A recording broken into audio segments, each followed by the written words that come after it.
True Gay Crime contains coarse language, adult themes, and content that is violent and disturbing. If at any time you feel you need help, please refer to the toll-free crisis lines in the show notes. Welcome to another episode of True Gay Crime. I'm your host, Patrick Marano, and on today's episode, we cover the killer, Paul Bateson. This is a guy who was a murderer, but also the only suspect in a New York series of killings of gay men. These killings were known as the bag murders or the CUPE murders. CUPE standing for Circumstances Undetermined Pending Police Investigation Murders. Or, as some police officers liked to refer to the murders, the fag in a bag murders. Real classy, guys. Real classy. Okay, this is kind of a really cool episode in the sense that this is like taking two things that I love, which is true crime and horror movies, and putting them together. You're going to see how that's going to pan out for us in the story. But this is like worlds colliding. Also, there was a 1980 movie, there was a movie that came out in 1980 starring Al Pacino called Cruising. And Cruising was based on the murders, the bag murders, or the CUPE murders.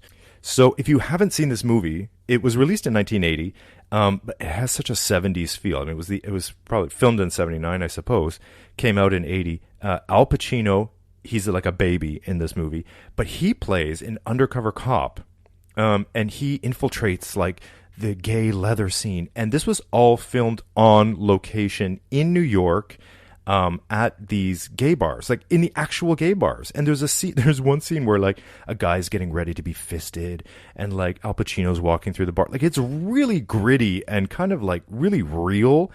And it's just the fact that they made a movie like this, and it was just, I mean, it's basically a gay movie. It's about gay murderers, and they're trying to look for like a gay killer.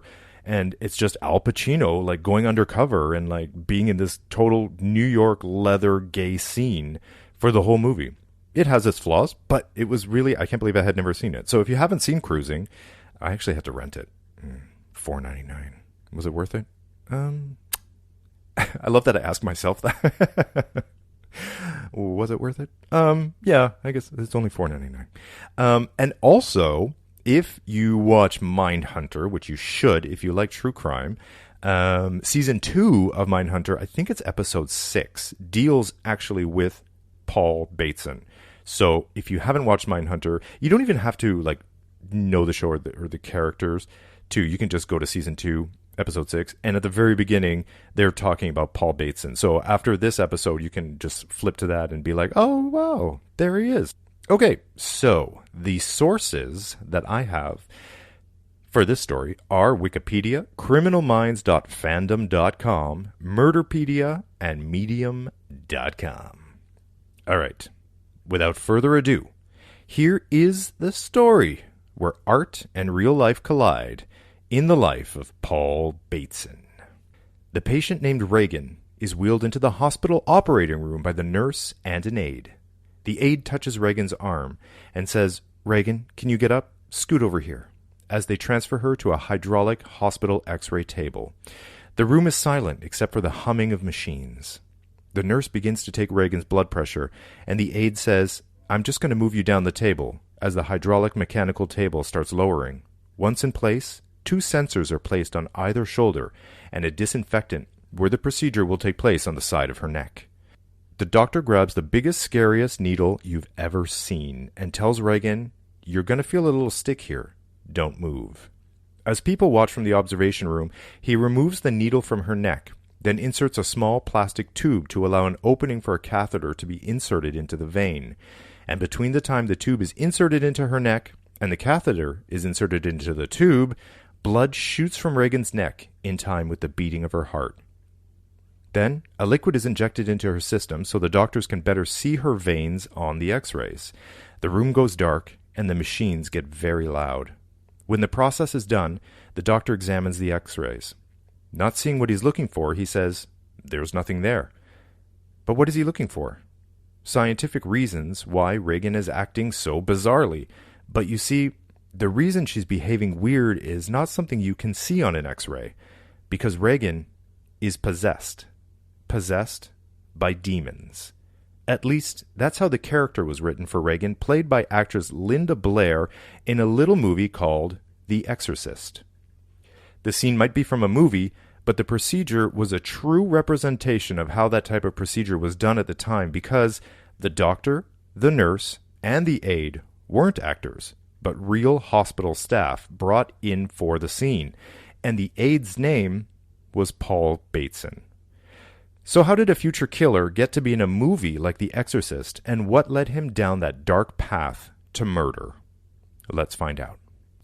Paul Bateson is born August 24th, 1940, and grows up in Lansdale, Pennsylvania, the son of a metallurgist. That is a person who is concerned with the extraction and processing of various metals and alloys like iron, steel, and aluminum. The more you know. Instead of being allowed to go to the movies with his friends to see the Saturday matinees, Bateson's father makes him stay home and listen to opera on the radio. Then, in the early 60s, now Bateson in his 20s, serves in the army stationed in Germany, where out of sheer boredom, he starts drinking. But, like, a lot. This marks the beginning of a lifelong struggle with the bottle. Eventually, he's discharged from the army, maybe because of the drinking, and he returns to Pennsylvania. In 1964, he moves to New York City, where he meets a man. They relish the lifestyle and host parties at their home and spend weekends at Fire Island. I mean, these would be like the it gays of today, like cocktail parties at a swanky Greenwich apartment, then jetting off to summer weekends at Fire Island. Personally, like, my only experience with Fire Island is the Pines Party. If you know what that is, then you know what I'm talking about. Like, we showed up, we had themed outfits for every party, and one of them was like, the theme was Hollywood. And for some reason, I don't know why, well, it's summer, so I have jeans, no shirt, and a feather boa, which, if you've ever tried to dance in a sweaty crowd with a feather boa, it's the most disgusting thing. It's just like sticking to your body. It's so gross. Do not go to a circuit event or any kind of sweaty dance party with a feather boa. Bad idea. Oh, so his relationship with this guy, who is apparently not exclusively a gay guy, side note, and who worked in the music industry. Dun, dun, dun. I wonder who it was. Actually, I don't know who it was. They don't say. But anyway, there's a lot of drinking at their place and at the parties, or at the Pierre, where they hung out a lot, which the Pierre is a swanky hotel on the east side of Manhattan, which butts up right against Central Park. So it's a good one. Whether at home or Fire Island, Bateson loves to play chef and cooks up feasts for his guests. Okay, this sounds pretty fun so far. Like, he seems to be living the life. He's having parties, he's going to Fire Island, he's drinking, he's eating, he's hosting. The good times will not last. But sadly, in the years that he's with his partner, Bateson does lose his mother from a stroke and his younger brother to suicide, which obviously would fuck anyone up. But his drinking gets in the way, and soon after, his relationship ends as well in 1973. Bateson packs up his shit and moves to Borough Park, Brooklyn, where he commutes to Manhattan to work as a neurological radiological technician. Wow, did I get that right? A neurological radiological technician. That sounds like a Dr. Seuss rhyme. And he's working at the New York University Medical Center. And because we like to learn here on True Gay Crime, I looked it up. A radiologic technologists are the healthcare professionals who perform diagnostic imaging procedures such as X-ray examinations, magnetic resonance imaging, MRI, scans, and computed tomography, CT scans. So there. Apparently at work, he's well-liked by his peers and respected by his colleagues. So, Bateman is working in the hospital in New York City in the early 70s, and that is when film director William Friedkin visits the hospital to research a scene. He's working on a script for a new horror movie called The Exorcist, an adaptation of William Blatty's novel by the same name. Friedkin, I guess you could say, is a method director because he wanted to actually see some of the procedures he wanted to shoot in the movie happen in real life. And at the same time, he wants realism for his movie, and he's looking to cast extras from the hospital for the movie. He's planning on shooting scenes in New York City, although the movie takes place in D.C. So, Dr. Barton Lane invites director Friedkin to watch a cerebral angiography. Oh, and guess who's on staff that day? That's right, it's Bateson. For this type of procedure in the 70s, they would puncture the patient's carotid artery, which runs up either side of the neck, and insert a catheter to inject a contrast agent to make the patient's blood vessels more visible under X-rays.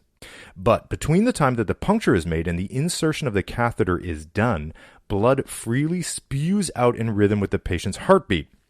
And it's this blood squirting all over the place that gets Director Friedkin impressed enough to tell Dr. Lane that he wants to put this in his movie and have him do it along with anyone who's in the room, which included a nurse and a technician named Bateson. A little side note here, Dr. Lane would later state that Bateson was actually the best technician he ever had. So, murderers can be good doctors, apparently. A few months later, Director Friedkin returns to the hospital with a full filming crew, and they overtake the hospital's radiology department for 2 weekends. Like, they took over the hospital. Don't they build sets for this kind of thing? Like, I guess not in the 70s. It's like, oh, hello, Mrs. Donaldson? This is Dr. Lane. I'm sorry, we'll have to postpone your husband's life-saving radiology. No, I'm sorry, there's nothing I can do. No, they're filming a movie. That's right. The Exorcist. Maybe you read the book? In the scene where the movie is shot at the hospital, the character of Reagan, as we saw, played by Linda Blair, is examined to see if the reasons she's behaving so weird can be explained scientifically, which obviously they can't because she's possessed by a demon. Dr. Lane remembers hearing the crew talk about how the hell they were going to film a scene where her head needs to spin around 360 degrees. Little did he know at that time that that scene would become super iconic in horror cinema. In this particular scene, it's actually Bateson who speaks the most dialogue.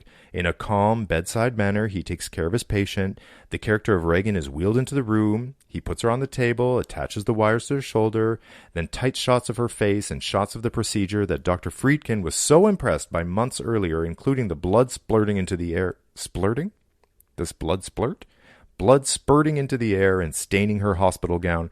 You can hear Bateson off-screen telling actress Linda Blair, instructing her and warning her that the procedure will hurt as we see her wince in pain.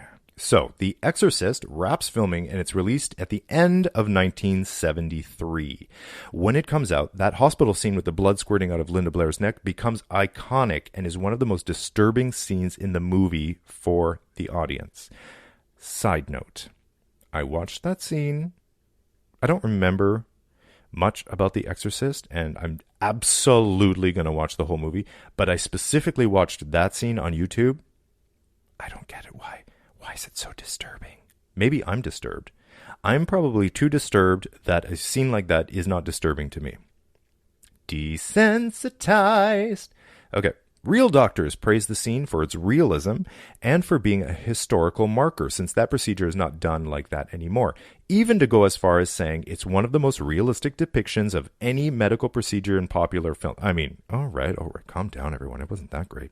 Anyway, go check it out. You can see that scene on YouTube. Just type in Paul Bateson Exorcist scene, and it'll come up. Although the movie is popular at the box office, it suffers a lot of setbacks, dramas, and one might even say curses during filming. For example, after building an extensive set to film the house scenes, a bird flies into a fuse box and starts a fire which burns down the set. I mean, that's weird. Vasiliki Meliaros, who starred as Father Kara's mother, and Jack McGowran, who played Burke Dennings, both die as filming is being wrapped up, and they never even get to see the movie. Then Jason Miller, Father Kara's son, is almost killed when a motorcycle hits him, and Linda Blair and Ellen Burstyn receive serious injuries during filming. Televangelist Billy Graham is quoted as saying, "There is a power of evil in the film, in the fabric of the film itself." Okay, relax, man. Then at the film's release, people are literally throwing up in their seats. Like, people are, they buy a ticket, they sit down, they're watching the movie, and they're vomiting in their seats from what they're seeing on the screen. One woman breaks her jaw when she passes out from fright. And another woman even claims she miscarried while watching the movie. I hope that's not true. That's sad. As the movie is released, Bateson starts drinking more heavily, and eventually the hospital fires him in 1975. Desperate for work, he starts doing odd jobs like repairs, cleaning apartments in Greenwich Village, secretly looking for his next love interest. and as a ticket collector at a porn theater. This is when he goes to AA meetings and manages to get sober for a little bit. He socialized with the other recovering alcoholic gay men and was hoping to start a relationship along the... Okay, so this guy wanted to be in a relationship. But not long after, he starts again with the bottle, and this time with a vengeance, admitting later that he'd have a quart of vodka a day, which I Googled. It's 4 cups. 4 cups of vodka a day, everybody. Drunk on vodka and other types of booze, he loses his will to socialize or try to lead a regular life. Quote, after a few shots, I'd shave and get dressed, intending to go out, but then after the vodka, I had no energy left to move. But the nights he does make it out of the apartment, he stumbles down to the local leather bars to drink more and find affection. He started going to leather bars in 1970, saying, quote, leather impresses me, and adding that the drag and swish communities give gays a bad name. Okay, this guy had issues with his masculinity, obviously. While Bateman is getting fucked up on booze, trolling down at the leather bars, and scraping together money through odd jobs, the police start investigating a string of murders. You see, the murder rate in Greenwich Village has a visible uptick during this time, and dismembered bodies are being discovered in bags washing up on the Hudson River. The bodies are never identified, nor is the cause of death, but items of clothing are traced back to Greenwich Village, and certain tattoos identify men as being part of the SM gay community. One interesting side note was when you watch Mindhunter, they talk about SM, and I think Holden says S&M, and then he's corrected as, no, it's not sado and masochism, it's sadomasochism. So it's just SM, not S and M, which I've made that mistake before many times. I used to call it S&M. I don't know. I didn't know. The more you know. Hey, here at True Gay Crime, this is a learning space. Not only do we have fun, do we have fright, we've got chills and spills and laughs and thrills, we also learn. Okay, so the men are identified as being gay. And as such, the police don't really give a fuck, and they don't really report about it in the press or the media either. If they do mention something about the case, they refer to it as, quote, the fag in a bag murders. And as I mentioned, the Cupie murders, or the circumstances undetermined pending police investigation. Basically, the we don't give a fuck murders. The year is 1975 now, 76, and even though the police don't know who's committing the crimes, they do have a clear MO. All 6 victims are dismembered post-mortem. Then the body parts are put in black plastic bags and dumped in the Hudson River. Body parts would wash up in the New Jersey shoreline and near the former World Trade Center buildings. A rumor was started going around that the bags had wording on them linking them to the NYUMCs, which is basically the hospital where Bateson used to work at, though this was later dispelled. But the killer was suspected as having medical knowledge due to the dismembering, and investigators started to suspect Bateson for the case. This brings us to the night of the murder, on September 14th, 1977. Addison Verrill, a reporter for the film industry for Variety, meets Bateson at a Christopher Street bar named Badlands. Verrill spots Bateson and offers to buy him a beer. So obviously Verrill thought that Bateson was cute. Bateson accepts the beer, and it's not long before more drinks are had, obviously, and then out come the poppers, and then out comes the cocaine. And after a bit, they leave Badlands for another bar before heading in a taxi to Verrill's apartment on Horatio Street. At Verrill's place, they keep drinking and doing drugs and have sex in the early hours of the morning. I mean, I don't think I have the energy to do that sort of thing anymore. Like, I'm actually tired just reading this story about these guys going out and doing this kind of party. Like, are those days done for me? Now it's like dinner, curling up with a good movie, an herbal tea, and in bed before 11. Oh, Patrick. So we're in Verrill's apartment now. The men are chatting for a while. Bateson starts to think that the two really do have a connection and that maybe this could actually turn into something more serious. Because remember, Bateson is out for a relationship. Verrill, for his part, does not feel that way at all. He says it's just sex and that this is just a one-time thing and he does not want a relationship. So, fueled by booze and drugs, Bateson completely snaps. He hates rejection and he's desperate for cash. So while Verrill has his back turned, Bateson goes to the kitchen, picks up a skillet, and smashes his head with it. Then he grabs a knife and he stabs him in the chest. Staring at what he's done, he realizes it's too late to go back now, so he grabs Verrill's money, $57 in cash, his credit card, his passport, and some clean clothes. Of course, the first thing he does is buy more liquor with the money, and he's drunk for the entire next day when he visits one of the popular bathhouses in the city. Days later, a gay rights activist and a friend of Verrill's named Arthur Bell writes an article for the Village Voice about the 6 murdered men whose cases remain unsolved. He was worried now because his friend was missing. He thought that he was also going to be murdered by that same killer. He sets the article against the fact that this isn't the first time police have ignored gay men being murdered and how the media don't cover it because they both feel that it's a case of sexual encounters gone wrong. According to Bell, Verrill's friends said that he wasn't really into kink at the mine shaft and other leather bars, but he liked the attitudes of the customers. He was a regular at the bars, including the one called Anvil, and his mere presence in the bars was seen as a reason why they were so popular. And at the end of the article, Bell prints the number of the New York City Police Department's Homicide Bureau for anyone with information on the unsolved murders to use. 8 days after the article in the Village Voice hits the stands, Bell gets an anonymous phone call. The voice on the other end of the line tells Bell he got it wrong, and that Verrill's killer, which was him, was not a psychopath targeting gays, saying, quote, "I like your story, and I like your writing, but I'm not a psychopath." The voice on the line continued to say he wanted to atone for his crime. Bell takes copious notes as he's listening to the killer describe what happened the night Verrill was murdered. Like, can you imagine? Your good friend goes missing, presumed dead, and you write this article about all these murders that are happening in your city, and then you actually get a call from the person who's claiming to have killed your friend. And not only that, he's going into details about how he did it.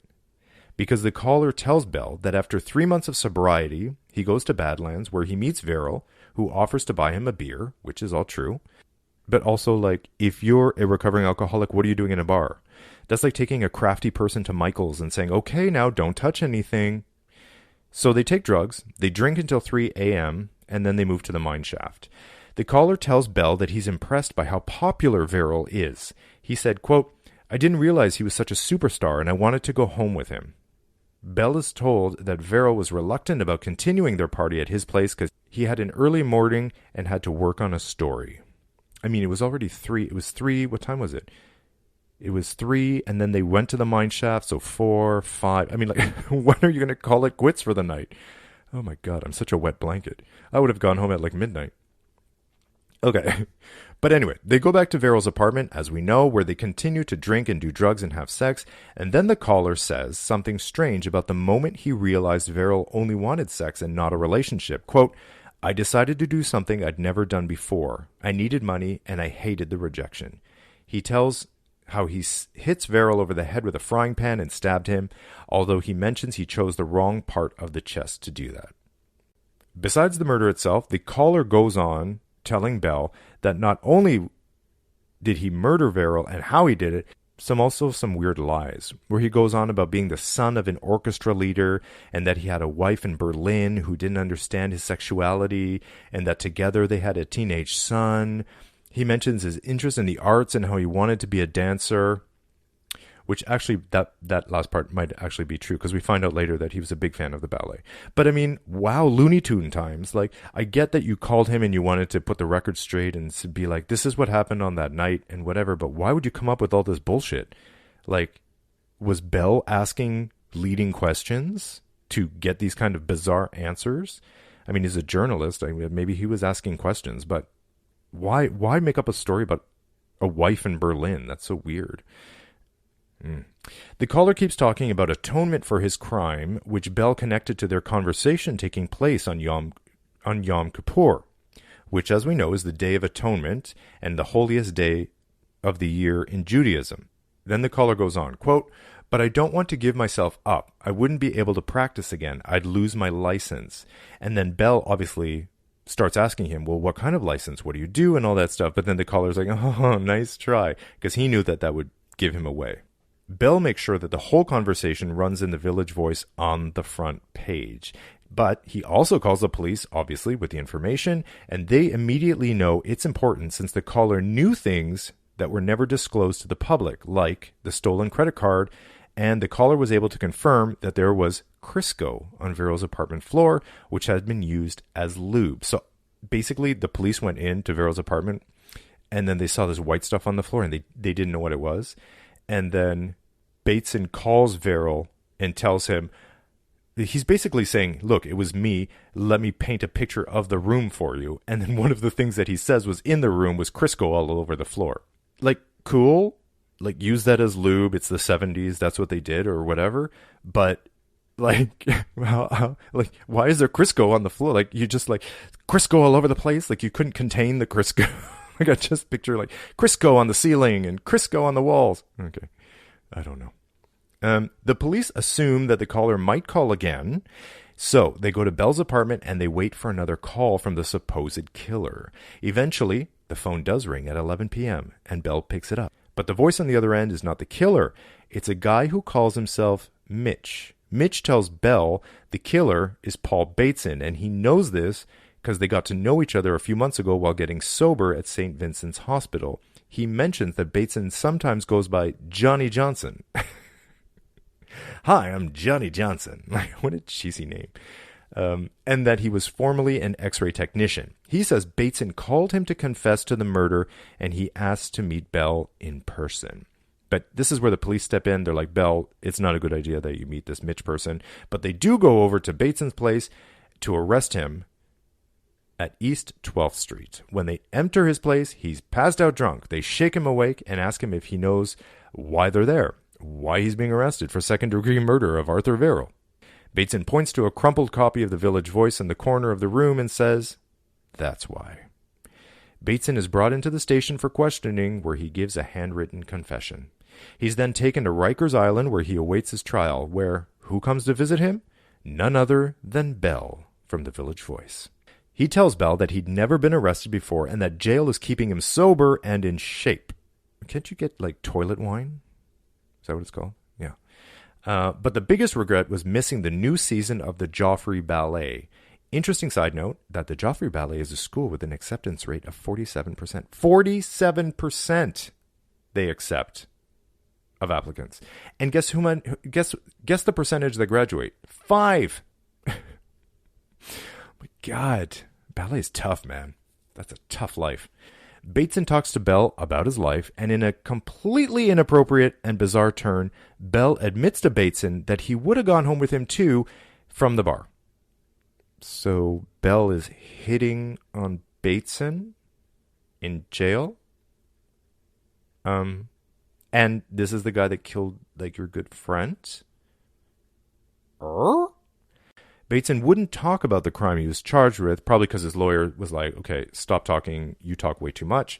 But he does tell Bell that he pled not guilty and said, quote, a lot of people will be hurt, parents, friends, then I'll tear up my roots and settle somewhere else. Oh, you know who else visits him in jail?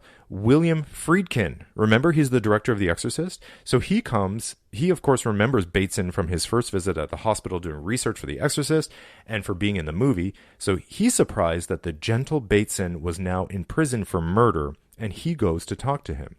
Bateson and Friedkin talk about Bateson's potential involvement in the bag murders. And by Friedkin's account, Bateson freely admits to the murder of Verrill and says, quote, I'm thinking of confessing to the bag murders in exchange for a reduced penalty. But this is later disproved. Friedkin does that a couple of times, where he says something and then it's not actually turns out to be true. So he's a director. He's a movie maker. So I think he's a bit of... he likes to, shade over here and color in over here and sort of fill things out and storytell and stuff. Anyway, Friedkin says, quote, though Bateson worked with a brain surgeon, he himself was not a brain surgeon because the body bags all had little indications that they were from the NYU Medical Center, and that's how the police tracked him, which again is disproved. But Friedkin says of Bateson he was, quote, a nice young man. Friedkin is kind of inspired by his visit with Bateson, and that's when he decides to direct a film adaptation of the Gerald Walker novel Cruising, which we discussed earlier, it's a story about the bag murders. The story centers around the NYPD officer played by Al Pacino, who goes undercover in the gay community to catch a serial killer. Gay residents of the area protest the making of the movie, but money always wins, and the movie keeps shooting on location in real-life bars like Mineshaft. This is because Friedkin knows Matthew Ianello, the mafioso who owns the Mineshaft and other gay bars that they get to shoot on location. Art and life get blurry at this point, as if it wasn't blurry already, but during the time of the actual bag murders, there was a detective called Randy Jurgensen. He really did go undercover as a gay man to track down the killer. Then he also appears in the movie Cruising, and he consults on the film, which is released in 1980 to, shall we say, mixed reviews. Before Bateson gets to trial, his lawyer argues that his confession was given while he was drunk and that police did not read him his rights at the time of arrest. Bateson also tries to deny that he ever called Bell, and if he did, he was just reading what was written in the article of the Village Voice, which we all know is bullshit because he knew details that weren't even written in the article. So this doesn't stop the trial from moving forward anyway, which starts in 1979. At the trial, Bell's article in the Village Voice is entered into evidence since it had Bateson's confession from over the phone. The trial is quick. It ends on March 5th, 1979, with Bateson getting 20 years to life from Justice Morris Goldman. Justice Goldman found no connection between Bateson and the 6 bag murders, saying the other murders were, quote, too ephemeral to be considered in Bateson's sentencing. At the sentencing, prosecutor William Hoyt calls him a, quote, psychopath and pushes the idea that Bateson was also responsible for the bag murders, even though there is no real evidence to this, except that Bateson presumably confessed to a friend named Richard Ryan in private and to other people while he was in custody in jail. Publicly, though, he denies responsibility for the bag murders. He serves 24 years and 3 months at Arthur Kill Correctional Facility in Staten Island. So I thought Arthur Kill was a person, and I thought, oh my God, what kind of name? They put a correctional facility near us, a place called Arthur Kill? Like, which one came first? Did they name the waterway? Because it's actually, then I Googled it, it just turns out to be a waterway. But like, what a great name for a waterway, right beside the correctional facility, Arthur Kill. That's in Staten Island. Anyway. He becomes eligible for parole in 1997. Then he's released in 2003 at the tender age of 63. So he gets out. He got out. He got out. He did his time and he got out.